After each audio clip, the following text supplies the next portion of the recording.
The battle for the mind of North America will be fought in the video arena. The television screen is the retina of the mind's eye. Therefore, the television screen is part of the physical structure of the brain.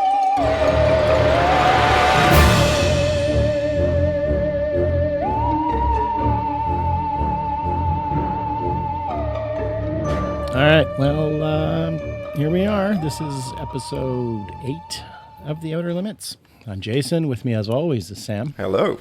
And today I got my revenge on Firebird by subjecting Sam to Neon City. I figure we're going to switch out from Canada after this to hit Australia starting on the next episode. So yes. I felt we had to get one Michael Ironside in here. So Neon City it is. Yeah, I got to say, when you dug it up and you sent me the poster, I was like, okay, this could be good. This could be redeeming. I was quickly learned that it wasn't really all that great of a film. It's easily at least 20 minutes too long, maybe even half an hour. Yeah, there's a lot of problems with the pacing in this, among other things. 1991, this movie was directed by Monty Markham.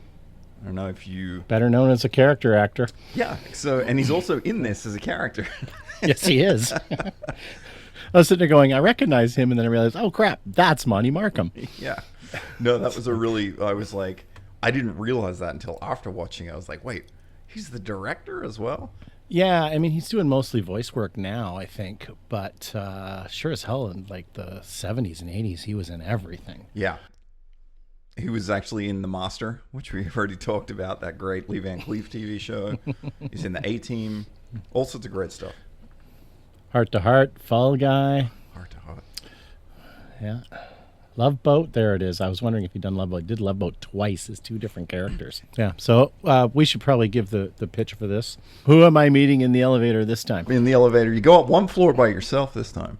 On the second floor, The doors open, and Rennie Harlan steps in. Dude, big fan. Wasn't a big fan of the pirate movie, but A Kiss Before Dying was a fucking great movie. Great. Apologies for dropping the F-bomb, but I really liked A Kiss Before Dying. Sam Jackson, before we knew who Sam Jackson was. I'm more of a Die Hard 2. Well, there's that too. So I think I've gotten better at this pitch stuff. Rennie, this is Stagecoach, but it's post-apocalyptic, kind of Mad Max world. And that's all it is, a stagecoach in the wasteland. It's a great pitch. I mean, that actually summarizes it.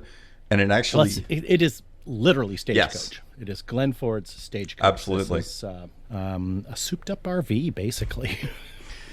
But not in that cool Damnation alleyway at all. No, yeah. In summary, that's a better movie than what we actually watched. Straight away, we sort of go into... It's like this opening shot with this like dirt bike like ribbing across the plains, and it sort of sets up this like... It's got this cool color and stuff, and like I was kind of getting excited. I'm like, oh, this might be kind of interesting. And at the very opening first scene, there's this little hut, a little wasteland sort of hut. There's this woman cooking dog meat, and there's a bit of a shootout that goes down. And the first thing I noticed, which you don't see very often in these kind of movies, is this is one of the better, as far as like wardrobe goes, of these post-apocalyptic, because everything spun off Mad Max, right? Of course. And so there was so much of that S&M gear in all these other movies. And this one, they're just kind of in like rags and ponchos and animal furs and stuff like that. It was a little more subdued, and I kind of liked that. I thought that was actually refreshing. Yeah, it was more realistic. It was like, these are people because they're out. I mean, it was shot in Utah, but in the winter. So there's snow everywhere. And not in one of those like Hallmark movies that I worked on where it was Christmas and we shot it in July kind of thing, where right. There's snow blankets everywhere. Like this is actual, there's snow everywhere, and they're wearing, clothes that, if you have to scavenge to keep warm, that's probably what you would have. Yeah, and it works. And the snow as well is refreshing too, because it's just something different. It's just not sand, not desolate, not desert. The snow, it adds a bit of a brutality to it, actually, I think. Totally. Yeah, and then, of course, this movie was shot in 185, but just so happens in the theme of our show, the only copy we could get a hold of was a 4x3 one, which, again, makes any of these movies kind of suffer a little bit more. It really crushes them down. Well, this is why I assume you watched it on YouTube. Tubi. On Tubi. My love. Oh, that's right. You could have Tubi. That's Yes. right, because it's not available on Tubi in Canada. That is the perk of being American, my friend. Yeah, well, the perk of being a pirate, which is the only way I could find this thing. So, which I hate to do. I admit, I don't like to. But if it's the only way, it's the only way, and I have my means. Wow! So you found a proper copy of it. Yeah, it looked good. I saw one on YouTube, and it was pretty much unwatchable. Yeah. So, and it was shorter for some weird reason. So I just thought, I don't know if this is right. So I bet you that's the one that I watched. Is that I got the 4x3 TV cut, and you probably found a DVD, because I didn't realize that this movie had been remastered to any extent. So it didn't look too bad. Well, I'm jealous, because there were components of this movie where I was like, this probably looked okay, but I didn't get really to enjoy that. So it is set, we should say, in the year 2053. And in all these movies, it's refreshing to see a movie set in a time we haven't lived through yet. Because a lot of these, the futures they set them in came up real quick. Like Escape from New York is 97, Well, even Back to the Future that went to, was it 2015? Right. And for Back to the Future 2. And I just remember watching that thing, because that was like 89 or something, 90, whatever it was. Going, we'll never make it. Yeah, and like Demolition Man is like 2007 or 2009, and then they talk about the big one of 2010 and all this sort of stuff. I'd imagine by then they could comp the neon onto Neon City a lot nicer. Because there's that one visual effect. Oh my God. Yeah, talk about underwhelming, but we can get there. It's like 91, right? So you got to forgive them, but yeah. Were you confused when the credits started rolling and the word vanity showed up? No, I knew who Vanity was. Okay, so I didn't. And I was like, is this another damn movie that's been rebranded somehow weird? Until I actually had to discover who she was or what. But I guess I'm old enough to remember when she was Prince's girl. And what I didn't know until we made this movie, I had no idea she was Canadian until probably yesterday. Huh. Her real name is Denise Catherine Matthews. There you go. And she was in a band called Vanity Six. Vanity Six. And then she got together with Nikki Six. Really? And joked at one point that she was going to become Vanity Six again. I didn't know that. Yeah. I mean, for me, the only thing I knew her from is Action Jackson, which is one of the best movies in a long time. And she was also... I heard her band had a song called Nasty Girl. I thought that was related to a great short-lived TV show of around the same time called Nasty Boys, about this undercover crime squad in Las Vegas that dress like ninjas, and they go around and like solve. And it was only one season. Yeah. Yeah, I don't remember that at all. No, it was actually really good. It had Benjamin Bratt, the guy who you would know as Alfredo Garcia from Demolition Man. Right. Yeah. He was on Law and Order forever, yeah, too. That guy. He's a great actor. Yeah. Yes. No, I do remember him from Demolition Man as well. Yeah. The first character we really see is this woman called Reno. She walks up to get some dog meat, basically. And right now, all we know is that some kind of solar disaster has destroyed society. Yeah, it was like Xander did something. They don't really give you too many details, right? It's like a little bit here and there, but the scientist did something and it wrecked the environment, I guess. Yeah, we don't really know or what it is, but it's a post-apocalyptic world. And so we get introduced to our lead man, Harry Stark, played by the one and only Michael Ironside. With a stellar ponytail. Yeah, actually. He's got so much presence. I was just like, okay, he can carry this movie. He did, but still wasn't a great movie, but still seeing him on as a leading role is always a treat. It's worth watching just because he's in it. Yeah. So, he managed to make Sequest last for another season because they brought him on board. So you would like Sequest. Sequest DSV. So then we sort of get this establishment. Stark meets Vanity, who's Reno, and he helps her out, and he shoots some guys off some horses, And then he mentions the term skins as he refers to these bad guys. And you hear that come up a lot in the movie. And I still couldn't really get a straight answer of what it is. At first I thought, oh, maybe these are like real people, and then there's going to be like synthetics or cyborgs or something like that later revealed, which didn't happen. But we just hear them talk about these guys that are skins all the time. The skins are coming. It's like whether it's a gang or something. I don't really know where that went or what happened with that. My only assumption was it's because when you see all these mutants, as they also call them, have messed up skin. And that's the only thing I can think of, because they don't explain it. I see. Yeah, but because they kind of got like war paint and stuff like that. But yeah. But it's a cool little shootout at the beginning. Yeah. And he discovers... We're off to a good start. He discovers that Reno has a tattoo of a red star and a barcode on her hand. And it seems like he's an opportunist. And he's just like, I'm going to bring you in because he's some kind of...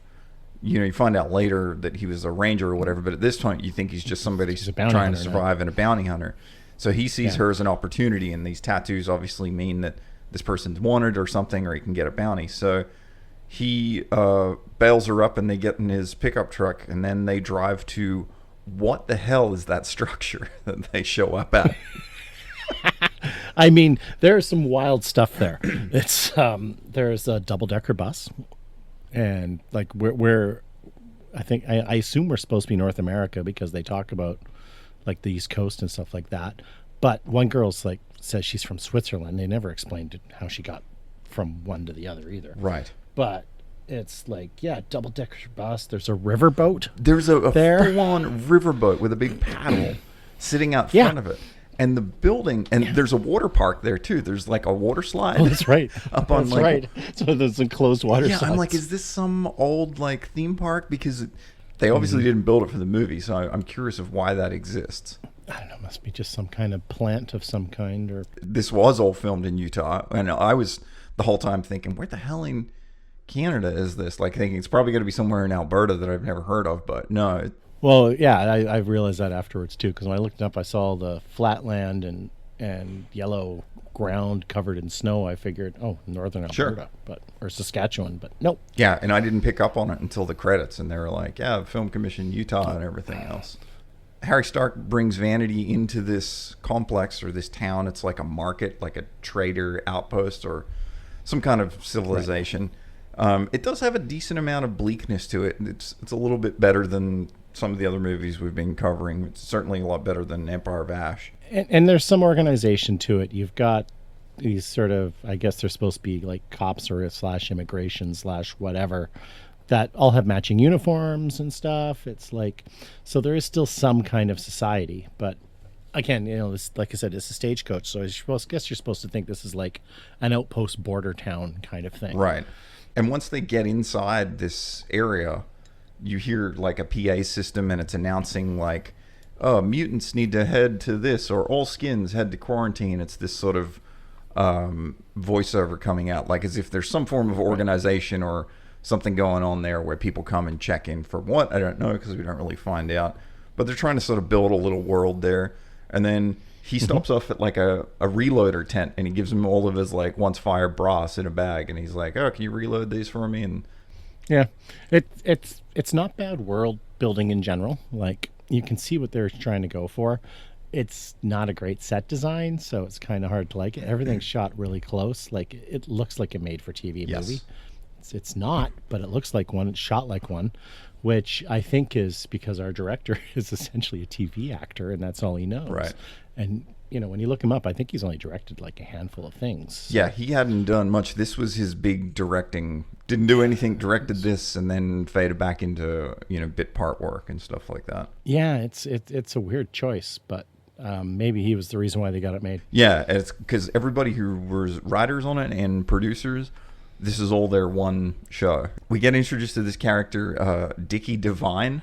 Les Nessman. It's Les Nessman from WKRP. Clearly somebody that you're well aware of. Oh, you've never seen WKRP in Cincinnati? No. My God, Sam. No, I haven't seen it. All right, you should look. I could actually see you liking that show. It's a sitcom from the late '70s. It was quite popular for a number of years. It's where Lonnie Anderson came from. You know, I think she was probably dating Burt Reynolds when she was on the show. Oh, really? Yeah, and he played their nerdy newsman, and not that different from this character either, to be honest. So Richard Sanders, right? Yeah. He was the voice for Bernard Brunali in the Day of the Tentacle LucasArts game. Wow, I had no idea. No, but I thought I played the crap out of that, so I thought that was pretty good. But he's just there in a Groucho Marx kind of outfit, doing like magic gags and these bad jokes. And I guess he's a traveling salesman. But then the guy he's standing there at the bar with says, like, "You're selling death," and you don't really know what else that means. But he's just got this briefcase, and it's kind of ominous, right? Yeah, I guess he's selling drugs or something. Well, we find out later what he is selling out of the bag, but at the time you don't know what it is. Yeah, so I think there's a little scene where Stark says he's looking for a prosecutor named Jenkins who's in Neon City, and he basically says that this prosecutor served papers on my family and I'm going to go kill him. And so you don't know what that means, but it's giving this idea that something's bad's happened to Stark's family.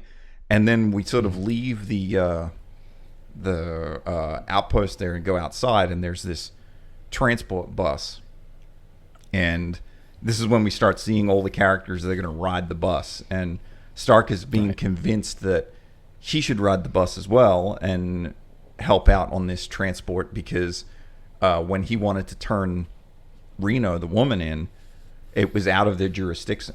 Yeah, so he's got to. They got to take her to Neon City, and he wants nothing more to do with it. He just wants to get paid, exactly, and send out. But then they basically like cold cock him and knock him unconscious and handcuff him to Reno and throw them both on the bus. Yeah, and then there's this one other last line. Raymond and Harry are talking, and he sort of mentions something about that he was my son, and then Raymond says to him, he was a mutant, and then he gets all angry at him as if they killed his kid because he was a mutant, but obviously Stark didn't want that to happen for whatever reason. Well, it was his kid, Sam. Well, yeah, but he was a mutant. I mean, like... Yeah, well, you can tell which one of us has kids. That's true. So we get sort of introduced with all the characters now that are going to start riding this transport bus. And there's this woman who is like a wealthy person's daughter in Neon City, and she has to ride. And her name is Twink Talamane. Yes. It's like... Played by Juliet Landau. What's her first name? Juliet Landau, thank you, which is Martin Landau and Barbara Bain's child. I didn't know. Okay. Yeah. So both of them are from 2001: A Space Odyssey, not 2001, Space 1999. Jesus Christ, Jason. 2 years off. Yeah, both are from Space 1999, and the other one, Mission Impossible. Oh. They're both on Mission Impossible. Oh, as well. good one. Yeah, so she's their daughter, but she's better known to me as Drusilla from Buffy the Vampire Slayer. Oh, of course. Yeah. It's one of the best shows ever made, Sam. I did watch a lot of it when it was on TV in Australia. It was, it was like a prime time slot, so couldn't really avoid it. It was good, but is that music I hear? Yeah, there's a piano literally like 6 feet above my head, so I can't help it. I've had many times been on Zoom calls where I didn't have this good of a microphone going like texting her going, you got to stop that now. Or texting Susan saying, stop her. She can't play. I'm on a call. She can't play the piano right Good now. thing is we're a lot more casual about this, so this isn't a do or die Damn show. right.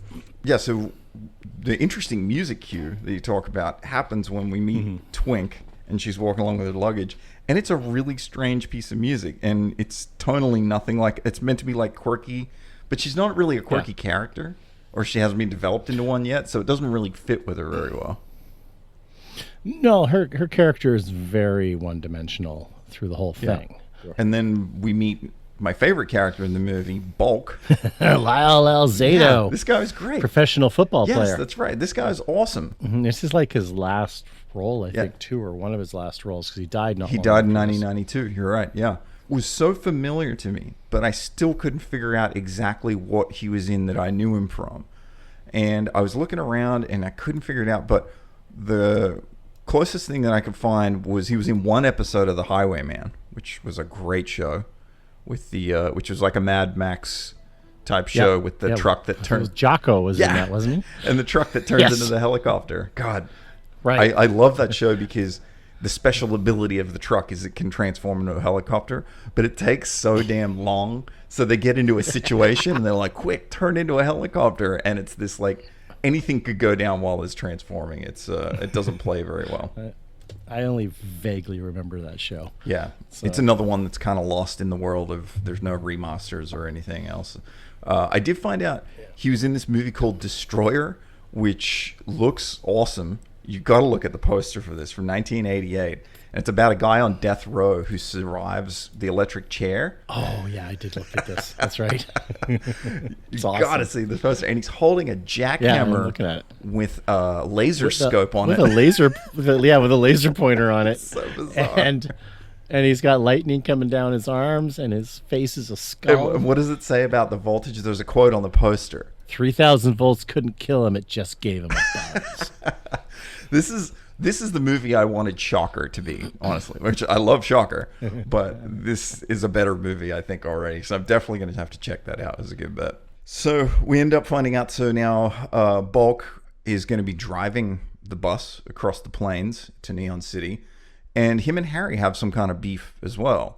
But they talk about... Right, yeah, because they both used to be cops, and I guess Bulk, I don't even remember, but Bulk did something that Harry sent away for it. I don't even remember what the hell it was. I think it was something about, like, he killed a guy in a street fight or something, but there's, it was self-defense or whatever happened. And then Reno, she's like, wow, he's your friend. You locked him up. And I think this was a moment where Harry's, like, able to be like, yeah, but it's the job. And to sort of give him this, like, he's stoic sort of, he's, the job and the police force and everything is more important to him than anything else. I think that's what they were trying to get there, but it wasn't there. It just didn't really like it. That would have been there in a better movie. And Harry at this point doesn't want to go on this stupid bus trip either.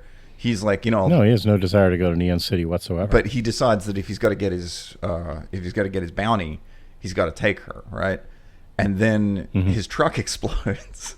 He's like, looks over at his pickup truck, and then it just blows up. He's like, well, I guess I'll take the bus, Well, no, he gets pissed, right? We should point out his truck doesn't have any doors either, which I always thought was hilarious. But yeah, he gets angry, and that's when one of the other cops, I think, hits him or basically they knock him out though, and then drag him and put him on the bus. And then we get to meet the other character who's pretty cool, Mr. Wing. Right. And I thought I'd seen him from something, but I really didn't know. I couldn't pick him on anything. I had to look him up. But once I did, Sonny Trinidad's and everything. Exactly. Then I was like, oh, this guy. Of course, probably for me, I would say it's a split between Ace Ventura 2 or The Shadow. Both great movies, but he was the monk in Ace Ventura. Darkman? Love Darkman, but I just didn't remember him from Cube. He was on Max. He had a recurring. He did 3 episodes of Max Headroom. I love that Max Headroom. I love some of his character names on it. Like when you skim through, he's just like Oriental Gardener in Burt Rigby, and he was Hung Fat in Darkman, and then in Stick Fighter from 1994, he was Old Chinese Man. Like these are his roles. But in this movie, he's referred to as Mr. Wing. Yeah, Mr. Wing. Yeah. And spoiler alert: we later on find he's Xander as well. Yeah, just in a weird change of. Well, I guess we can get to it, but. The way the way Lyle Alzado reveals him is insane. You can explain this to me better because I was so confused at that moment when that happened. So when we get there, I'm looking forward to. Yeah. Okay. Yeah. You'll have to remind me. So then the last final sort of thing about the trip is Captain Raymond just sort of says to everybody, to Bulk and everybody on the transit, he's like, "Be careful. There's some skins in the area. Expect trouble." And now we're 30 minutes into the movie. Like this is where Act 2 starts. Is now the bus is moving. But there's one passenger we haven't mentioned yet, and that is Sandy. Oh, Who is Stark's ex-wife. that's right. Add a little more dynamic heat into the mix. Exactly. So so she's on board too. And again, it looks like semi-converted Winnebago on the outside. That's like on a 6-wheel chassis, and then they're towing a trailer along with it, and it's a weird looking thing. And then inside is insane. Like it looks like they're driving inside of a, I don't know, like a dark room or something. Yeah, it's like there's no proper seating. It's weird. Yeah, there's not. It is a strange set inside for what it is, and it was like set dress fine. There's lots of like textures and rope and stuff like that, but it doesn't. It just makes no sense for what they're doing. Yeah, and exactly. There should be proper seating and stuff and seatbelts and things because it's supposed to be a stagecoach essentially. And then when they set off, it's also that weird, quirky, happy music again. Yes, I know. Like, what is this children's adventure time sort of like jingle? And the bus is going across the plains. Speaking of the music, it was Steven Graziano. Notably, what he did was he did the score to Sliders, which was really one of my favorite TV shows. I loved that show, so I thought that was such a great original show. I liked the first few years of Sliders. I enjoyed it. It makes me wonder if he's a local guy. He did Highlander Endgame as well. Oh, there you go. Yeah. This is another. They reveal this other thing. There's a couple of these like natural disaster events they always talk about that happen in the world now or in the planet that they keep sort of hinting at. And so we run into a Xander cloud. Yeah, which is what? I still don't really know. Yeah. Nope, same as a bright. I don't understand what a bright is And either. I think they tried to explain the bright is that it's something to do with radioactive particles in the sun, and when they align right, it's like a magnifying glass. And it can burn and torch large areas. So if you get caught in a bright, it's like being under a magnifying glass that's like 100 miles wide. But it's somehow away with the particles that are floating around in the air. When they all align, it can make this sort of thing. And so then there's all these other like mutant people who've been burned by brights, and now this. Okay. Yeah, that's who the mutants usually are. They get caught in these brights and their skin burns off, and that's why they're mutants. But the Xander cloud, I just don't know what it is. The truck goes into it. Yeah. They all have to put oxygen masks on. They can't really see, and then they just drive through it. Like, they take it off, and they're like, okay, we're fine. Like, it's not. And I think through all of this, Twink is like, because she's new in this, I think the idea is like she's the one where everybody explains to her what's happening, so she's like the audience discovery, because if she knew also, you wouldn't have a reason for any of them to have a conversation about it, right? Totally. But still, do you think they could have explained it? Yeah, because I still don't know exactly how it happens or what it is. But then they just, I was thinking maybe this is a big setup for Cloud later, they're going to be in a fight or something like that, and you never really deal with it again. Not a single one of them have ever, like all these movies we do, none of them have taken note of Chekhov's gun. Yeah, no. Over and over again. It's just like, set this stuff up, and then it makes me wonder how much gets Of course. Yeah. Because this movie's already too long, so I wonder if there was a bit more and they just chopped it out. But yeah, like we're into 45 minutes at this point, and we haven't seen much except the inside of the bus. Right. Now we're about to have our first mutant fight, which also are pretty underwhelming. Because all I remember really is that Lyle Alzado has an awesome killing blow on one of the mutants that attacks them. Like he snaps his neck and then does an elbow to the chest as he's falling. And I'm thinking, you already killed him. Like, did you just want him to fall faster, or what is this about? And yeah, these skins, I guess, they're the mutants. They're not very threatening. Yeah. There's not any special way to defeat them. Everybody just has a gun and they kind of shoot it and the people fall over. There's not much going on.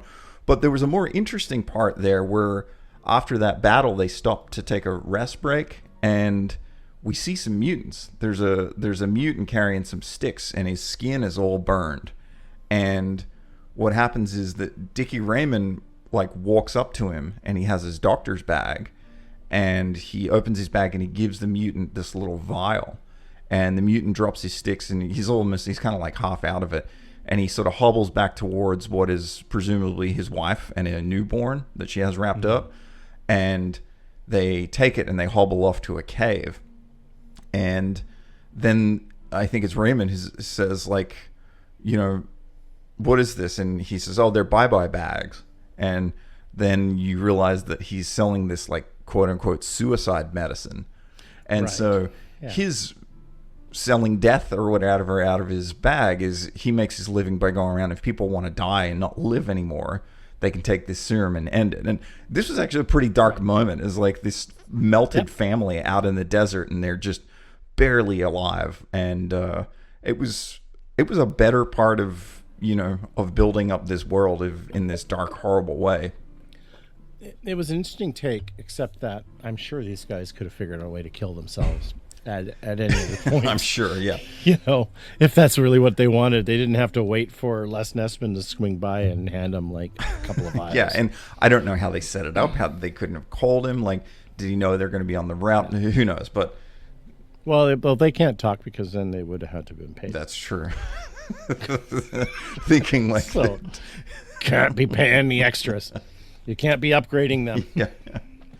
This whole stretch of this movie now is this bus stopping at these little points along the way, and they have these encounters. Yeah, and it's not really well defined at all. You just get these establishers of the bus driving down the road and stuff. It's just like, because if I looked at my phone, looked up, and like, why are we here now? I had to skip back and go, oh, look, we're driving, and then they stop. Yeah. Except they show up at this one outpost stop, and for some reason, Bulk's wife is there, but she's dying.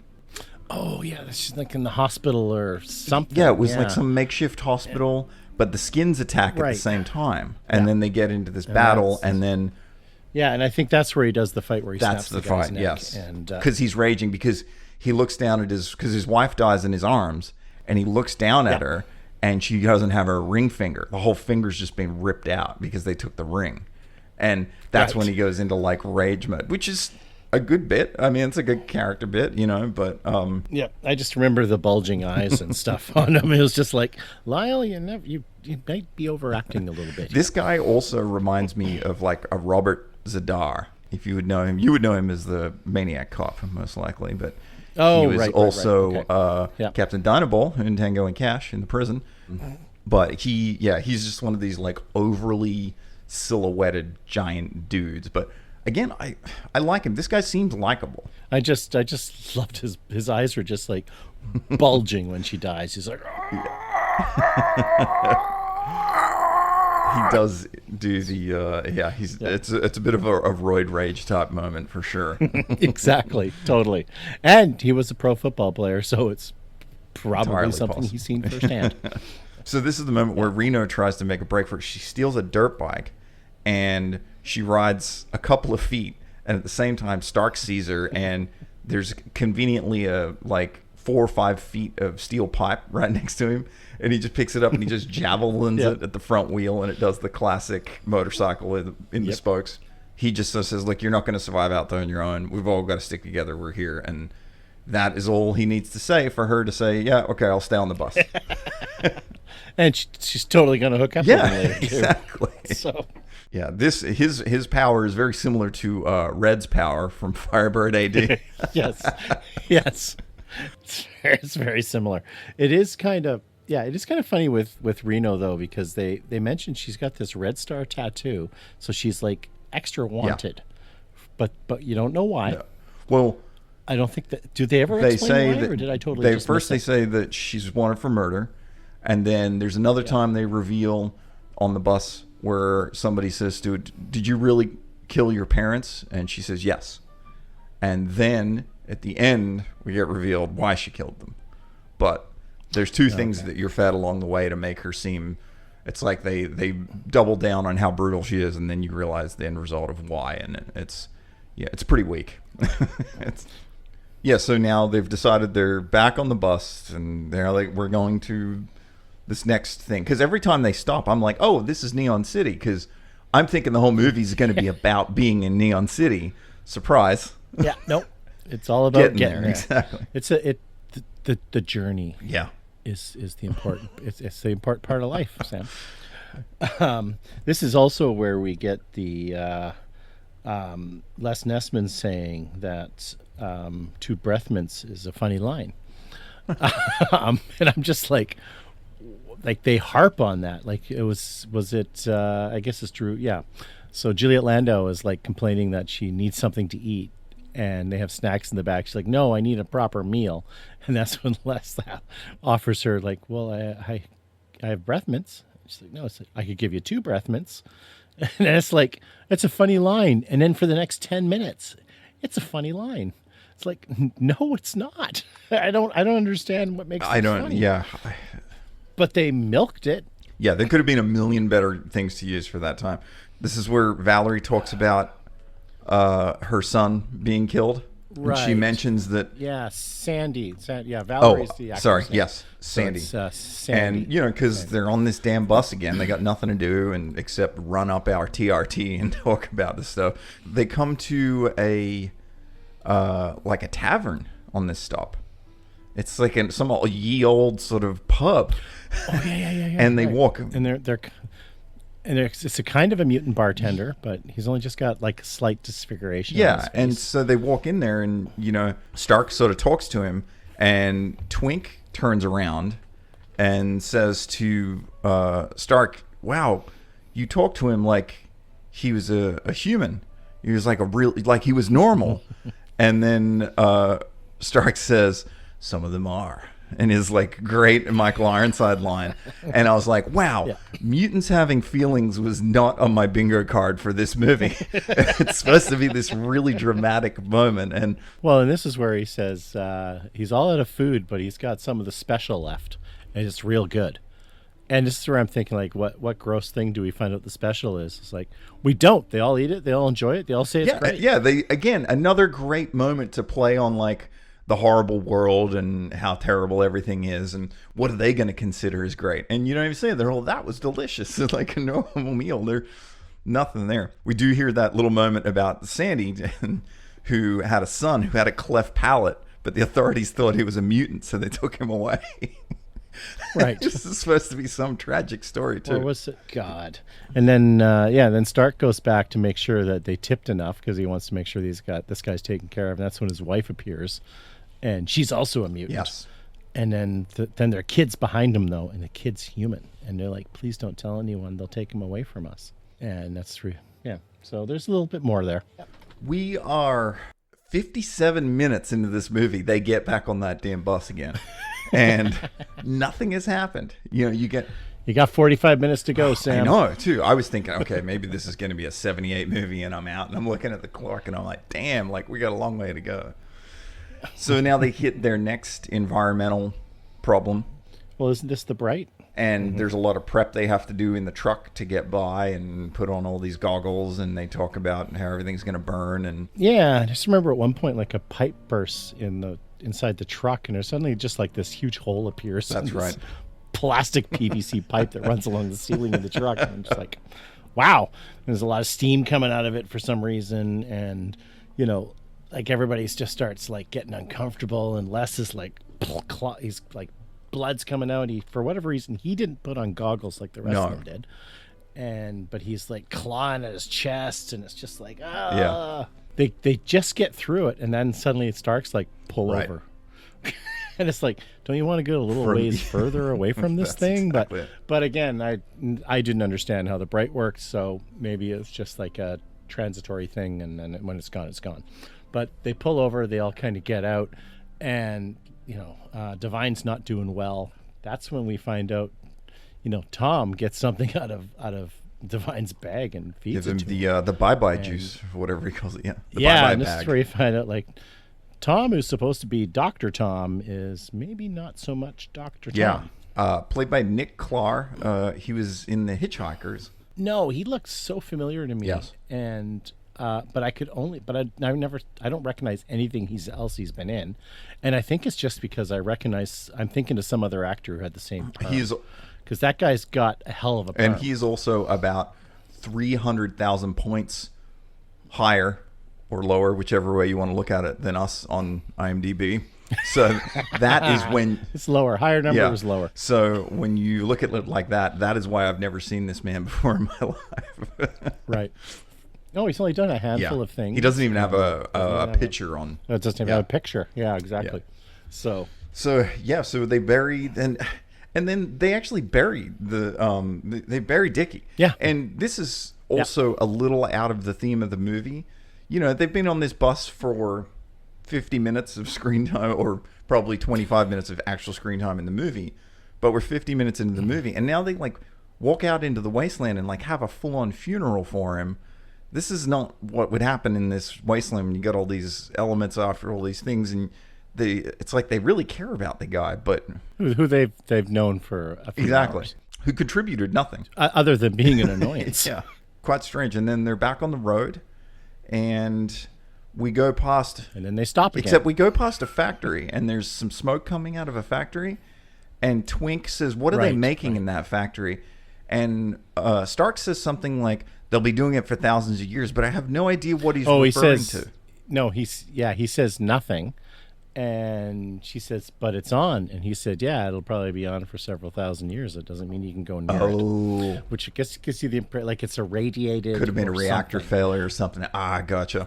Exactly. So I think that's what it is. And honestly, what I really think it is they shot some footage and they had to explain why there's there was smoke out of the blowing smokestack. Out of the smokestacks. It's like, You're clued in on that, man. That's 100% what it is. Good observation. yeah. It's just, well, you know, I can justify anything in a story or a QC For report. sure. Now is the next stop. And this time, the stop on the road, they find a hot tub. Yeah. So Stark goes up on his own. Let me check it out first. And then he calls and tells them to come in. And they all come upstairs, and there's like this octagon-shaped hot Like tub. a with steam bathhouse coming out of it. style, like hot tub. Exactly. And then suddenly Stark bursts out of it and says, it's clean. And then it's like they all pile in, and all I can think is like, how big is it? Because we see a top-down view of it, and it looks like it could comfortably hold maybe 4 people if they just sat still. And they're all in there splashing around. And suddenly it's like an Olympic-sized swimming pool. They're not just in there splashing around. The music kicks in. We get some slow dissolves, and all the women look like they're at a toga party now. Yes. They're wearing these bikinis made out of these like toga like white cloth and linen. Yeah. And it starts to get so slow, and the music's playing. And I said to myself, did Ed Hunt direct this? Yeah. Like, because I was like, what is happening in this? And this goes on for a long time. This is a long scene. It's like a lot of slow dissolves and stuff. And then eventually you've got Vanity off on the side getting dressed. And that's when Tom comes on to her and essentially tries to rape her, which seems to be an ongoing theme with us lately. These movies. And she beats him off. Well, not figuratively, but like Yeah, no, you know what I mean. She fights him off, I should say. And she comes out, and everyone's like, "What's wrong? What's wrong?" And then he comes out and says, it's like, "I'm sorry, I'm not interested." Tom comes out and pretends like she came on to him and he was upset. that's right. And Stark sees that interaction Yeah. go. He doesn't know what to think about it, but he kind of just believes that's what's Yeah, happening. and then 90 seconds later, she's coming on to Stark. So I'm just like, But before she caves to Stark, well, it's that she comes- ponytail is dead that's sexy. for sure. She owns up about what's going on, and he asks her. He said, "You really didn't kill your parents, did you?" You know, because this is the moment where he's still ready to turn her in and get his money. Right? He wants to get her to Neon Right. City. Yeah.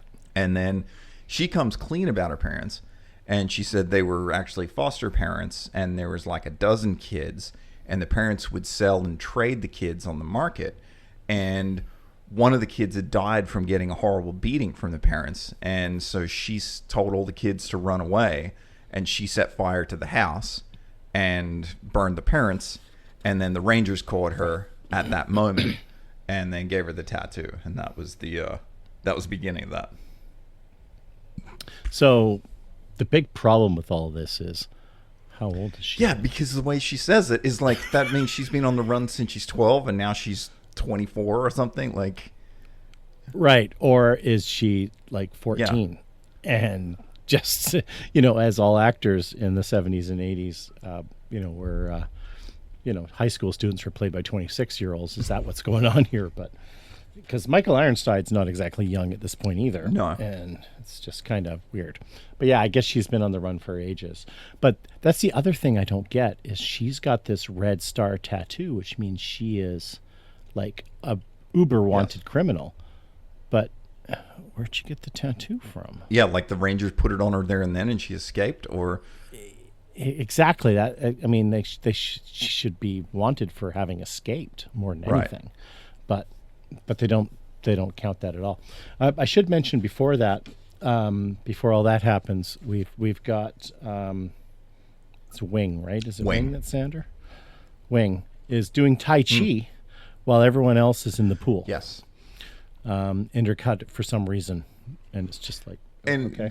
through all of these driving moments, Wing is riding shotgun up front with Bulk, and they kind of become Right. buddies. And it's actually the best friendship in the movie. Like when they're talking, I'm like, I'm a little bit charmed, and it's kind of like a road movie. They're on the truck Yeah. and they're just driving, and because I like both of those characters, Yeah. and there's like they set Yeah, up. we needed a lot exactly. more of it. They set it up good, but There was Bulk confronts him and says, "I don't know how you changed your face, and you're not as old, or you're a lot older than I expected you to be, or how does he say it? Or he's not as old as he expects him to be." I can't remember yeah. what it So is. somehow Bulk figures out that Wing, He figures out he's this Dr. Xander that All of caused this. all the problems that created the and apocalypse. he's been on the run for quite a while, and Yeah.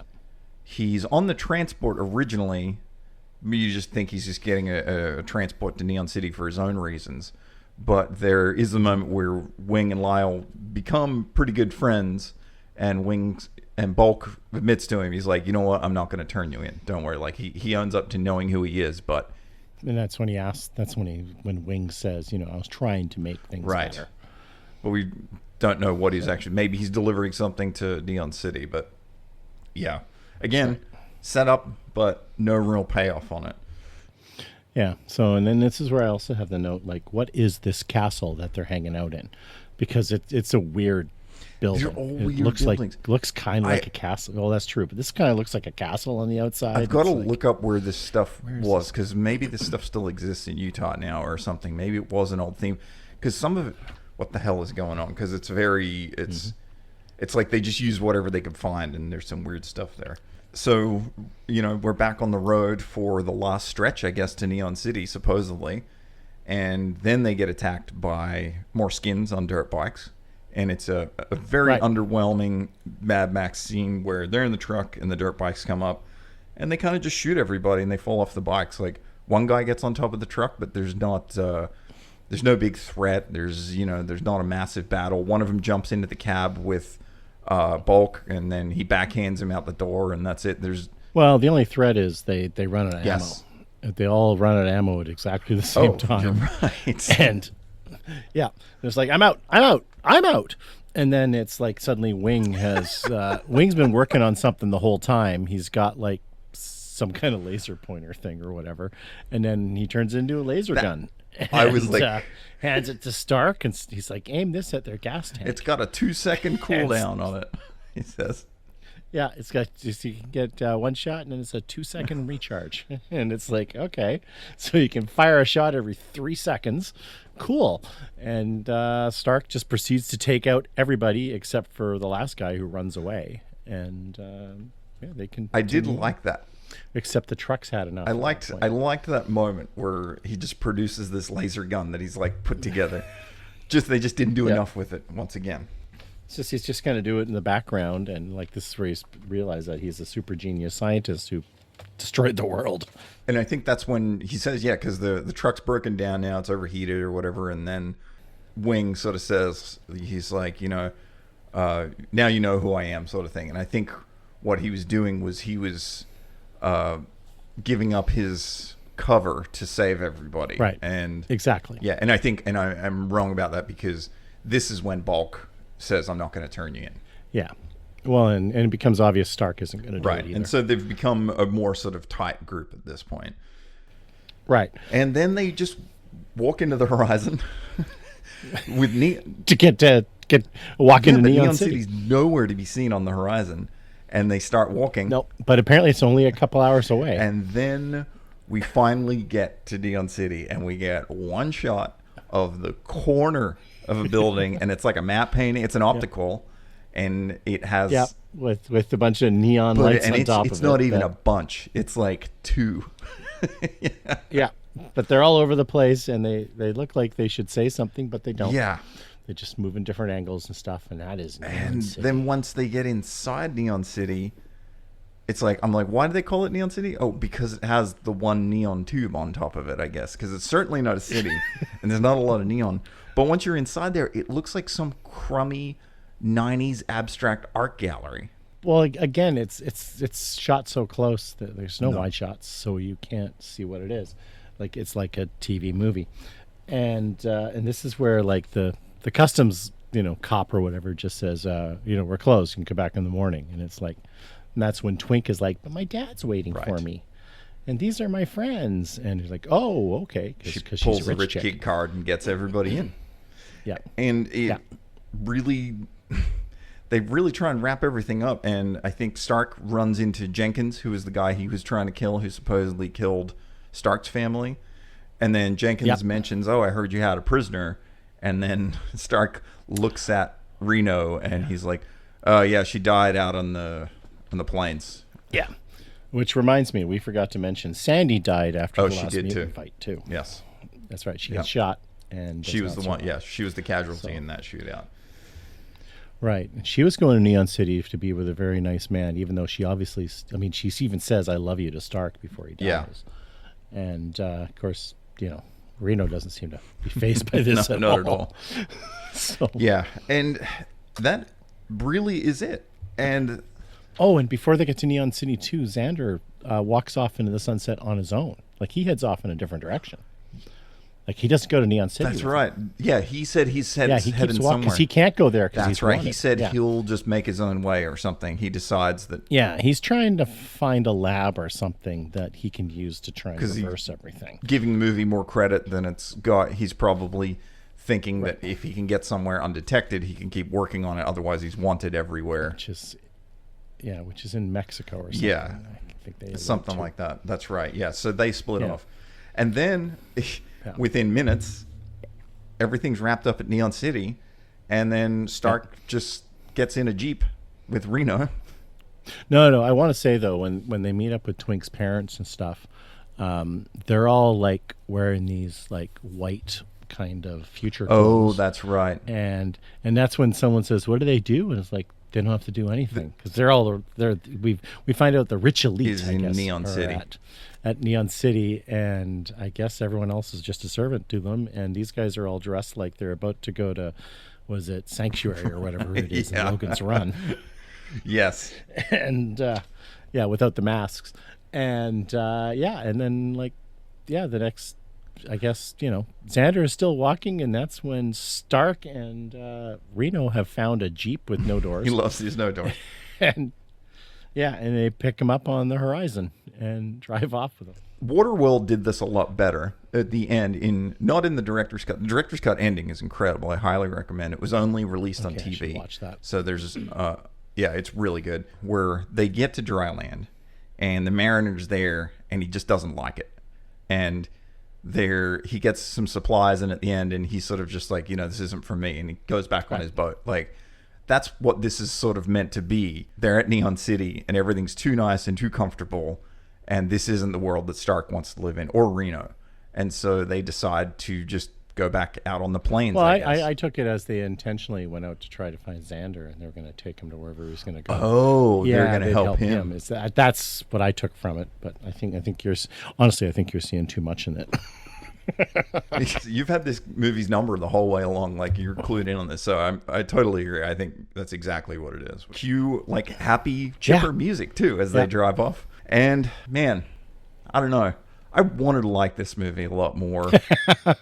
I did too. Well, it starts off really cool, but it's just kind of. I like the name. I love Michael Ironside. This is one I think that could be remade, and could be remade too, because it's a post-apocalyptic stagecoach. Especially if you have good characters, right, and you have good reasons for them to stop or disasters and stuff like that. It's very cool. And I mean, I read it as sorry. Some of the stuff I read in it about it was the writer is not actually it's the wrong credit. So Anne Lewis Hamilton. yeah, it's Anne Lewis Hamilton, but she's writing as Buck Finch. And it's apparently she was facing a lot of Is that like an Alan Smithy or something? well, no, she was facing a ton of like sexism and stuff. So she did it under the pseudonym of Buck Finch to try and get it made, and it did. And apparently, the original protagonist was a woman. Huh. So my guess is what they did is they gender swapped Michael Ironside and Vanity's characters. Oh, interesting. So is probably what happened there, and she wrote it as. And my guess is I'd love to actually probably read the original script because it's probably pretty cool. It just wasn't, they didn't have the money. They didn't. Yeah. It just didn't come together well. I couldn't find any info on the budget for this. I tried, and I couldn't get any idea of what this cost, unfortunately. I don't know. They did some cool stuff. They did some interesting stuff that.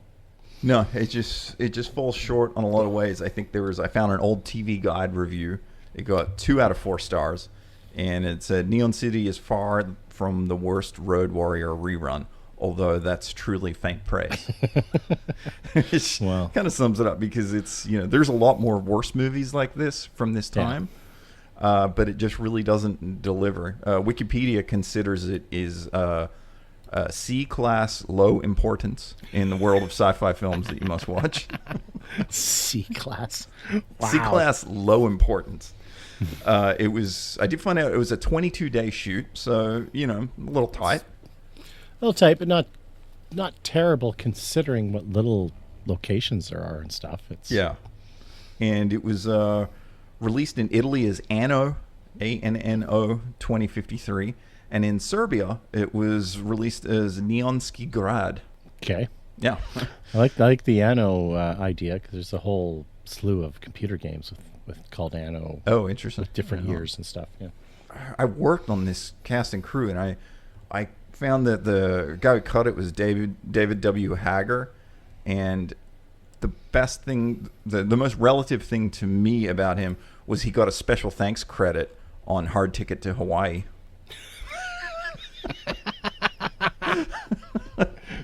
It's really too bad because it has a good cast. Yes. There's a lot of cool people in here that would go, that came from a decent background that could go on to do certain things. I mean, Valerie Wildman, who is Sandy on this, she's beautiful in this movie, and she didn't do much. It looks like she was in like soap operas and stuff like that for a while, but she just looked like gorgeous. And I just thought she was so pretty in this, and it was just like, you got Juliet Landau, who's like, but they just didn't do enough with the characters. I think it's very much the theme of a lot of these movies, because a lot of these movies we got were like, damn, this is a good cast. Like Blue Monkey had some great people in it, and you did not utilize them whatsoever. Well, yeah, all the characters in this, I mean, a couple of them ended up with a couple dimensions to them, but the rest are all just like single layer. There's no depth to them. Yeah. It's just what you see is what you get. And as you mentioned before, it's the biggest fail is they have these ideas there, but they never see them through. Like, it's an idea for a scene or a line at the time, but there's no common thread for it, and they never revisit it. So this is one of those movies that could have benefited from, some of the shit that that they, like a Star Wars crawl or something at the beginning, or to set it up. Yes. Like even the Mad Max movies would do a bit of that on occasion. Yeah. It's and it helps. And it just gives you a little bit of background. It's all you need, a few sentences. And it would get you a lot further along than trying to figure it out when you're 50 minutes in the movie saying, okay, well, where's the movie start? Like, what, Yeah, it would just give you that little bit extra bit of backstory and a little bit extra info about these characters and stuff. And what was it? What was the rating on IMDb? 5.3 out of 10. 5.3 out of 10, which is high. That's high. That is not. This movie is not 1 point higher than The Last Chase. Yeah, there seems to be a lot of people who enjoy this movie, and like looking at the IMDb reviews. if it's the Ironside that attracts the reviews and people even stumble upon it, which is, I think, is how you ended up choosing it. You're like, Oh, it's exactly why. I just Yeah. happened to stumble across it, and I thought, Michael Ironside, and I haven't seen or heard of this before. Yeah, so I think that probably covers everything. Again, this is something I think that would make a good remake, especially nowadays. I think this could be kind of fun. It's kind of given that most people will have not seen Stagecoach at this point. Yeah, that's true. And, you and you it could could get be kind of original. Yeah, and it's not the worst movie I've seen by far, and I think it's more. I just was disappointed because I expected more out of it, I should say, Well, at this point. I think that's the problem. Is I think we were kind of hoping this will be a lot of fun, and I think there was probably a good movie potentially there. They just didn't shoot it. Yeah, I And agree. I would love to read the original script because I think that would be a lot of fun, and I would love to. This is something maybe I need to write as a remake. There you go. This is your shot, man. Yeah, yeah. Buy the rights later. Yeah. There you go. Cool. Well, thank you, sir. This is always fun. Yeah, man, absolute pleasure. I'm glad I saw it, and thanks for digging this one up. And so this is our last episode of the Canadian run, and we're going to go into season 2 and dig up some old Aussie classics that aren't really classics because people forgot about them. Well, I don't know how much in North America even found out they existed. Sure. So this is going to be fun. I've got a couple so far. I know you do as well. It's going to be interesting. It's going to be good. And as always, anything but casino. Thanks, man. Yeah. Thank you. We'll see Take ya. care. Therefore, whatever appears on the television screen emerges as raw experience for those who watch it. Therefore, television is reality, and reality is less than television.